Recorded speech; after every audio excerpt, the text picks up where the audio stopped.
Henry Huggins, Chapter 1. Henry and Ribs. Henry Huggins was in the 3rd grade. His hair looked like a scrubbing brush, and most of his grown-up front teeth were in.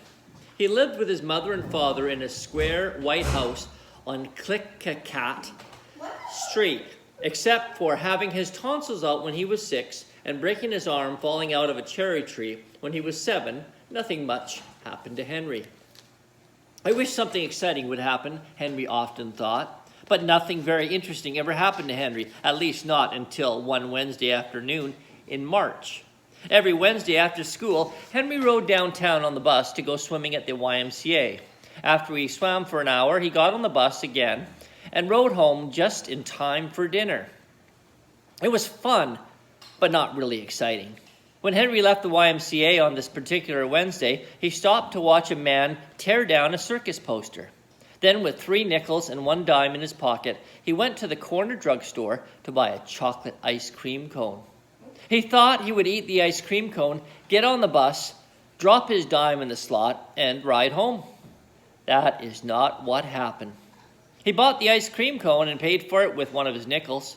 On his way out of the drugstore, he stopped to look at funny books. It was a free look because he had only 2 nickels left.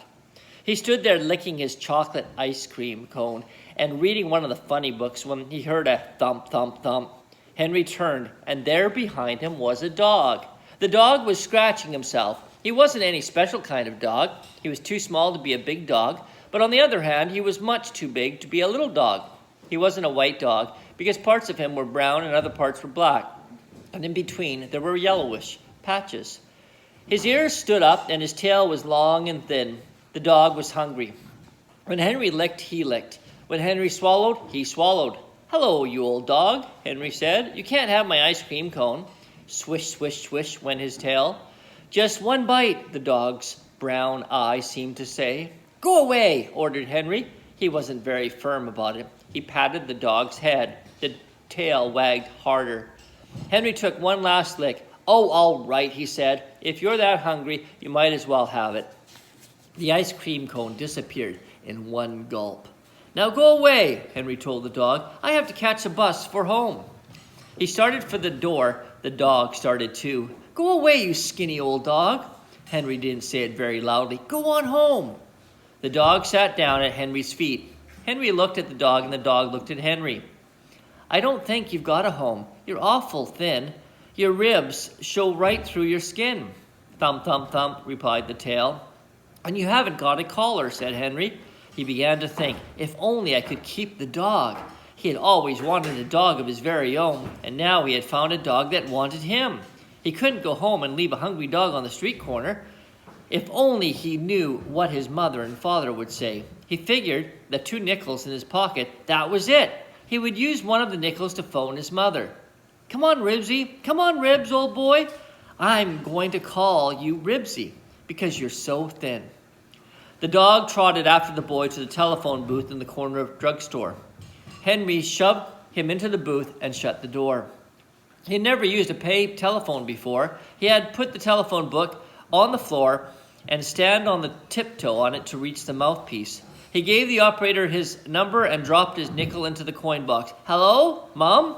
"Why, Henry!" His mom sounded surprised. "Where are you?" "At the drugstore near the Y."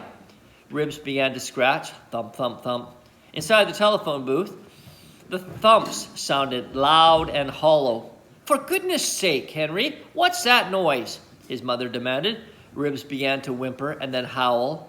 "Henry!" Mrs. Huggins shouted. "Are you all right?" "Yes, I'm all right," Henry shouted back. He never could understand why his mother always thought something had happened to him when nothing ever had. "That's just Ribsy." "Ribsy?" His mother was exasperated. "Henry, will you please tell me what is going on?" "I'm trying to," said Henry.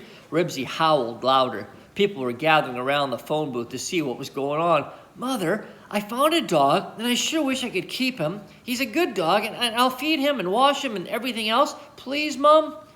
"I don't know, dear," his mother said. You'll have to ask your father." "Mom!" Henry wailed. "That's what you always say." Henry was tired of standing on tiptoe, and the phone booth was getting warm. Mom, please say yes. I'll never ask for another thing as long as I live. Well, all right, Henry. I guess there isn't any reason why you shouldn't have a dog, but you'll have to bring him home on the bus. Your father has the car today, and I can't come after you. Can you manage? Sure, easy. And Henry, please don't be late. It looks as if it might rain. All right, Mum. Thump, thump, thump. Henry, what's the thumping noise? Oh, it's Ribsy, the dog. He's scratching a flea. Oh, Henry, Mrs. Huggins moaned. Couldn't you have found a dog without fleas? Henry thought that was a good time to hang up. Come on, Ribs, he said. We're going home on the bus. When the big green bus stopped in front of the drugstore, Henry picked up the dog.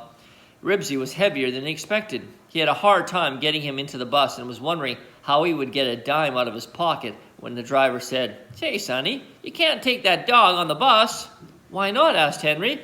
It's a company rule, Sonny. No dogs on buses. Golly, mister, how am I going to get him home? I just have to get him home.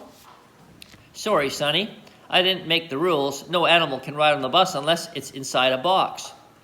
Well, thanks anyway, said Henry doubtfully and lifted Ribsy off the bus. Well, I guess we'll have to get a box. I'll get you onto the next bus somehow, promised Henry. He went back into the drugstore, followed closely by Ribsy. Have you got a big box I could have, please? He asked the man at the toothpaste counter. I need one big enough for my dog. The clerk leaned over at the counter to look at Ribsy. A cardboard box, he asked. Yes, please, said Henry, wishing the man would hurry. He didn't want to be late getting home. The clerk pulled the box out from under the counter. This hair tonic carton is the only one I have. I guess it's big enough, but why anyone would want to put a dog in a cardboard box, I can't understand. The box was about 2 feet square and 6 inches deep. On one end was printed, Don't let them call you Baldy, and on the other, Try our large economy size. Henry thanked the clerk, carried the box out to the bus stop, and put it on the sidewalk. Ribsy padded after him. Get in, fellow, Henry commanded. Ribsy understood. He stepped into the box, sat down just as the bus came around the corner. Henry had to kneel to pick up the box. It was not a very strong box, and he had to put his arms under it. He staggered as he lifted it, feeling like the strong man who lifted weights at the circus. Ribsy lovingly licked his face with his wet pink tongue. Hey, cut that out, Henry ordered. You better be good if you're going to ride on the bus with me. The bus stopped at the curb. When it was Henry's turn to get on, he had trouble finding the step because he couldn't see his feet. He had to try several times before he hit it. Then he discovered he had forgotten to take his dime out of his pocket. He was afraid to put the box down and fear Ribsy might escape. He turned sideways to the driver and asked politely, Will you please take the dime out of my pocket for me? My hands are full. The driver pushed his cap back on his head and exclaimed, Full? I should say they are full. And just where do you think you're going with that animal? Home, said Henry in a small voice. The passengers were staring, and most of them were smiling. The box was getting heavier and heavier every minute. Not on this bus, you're not, said the driver.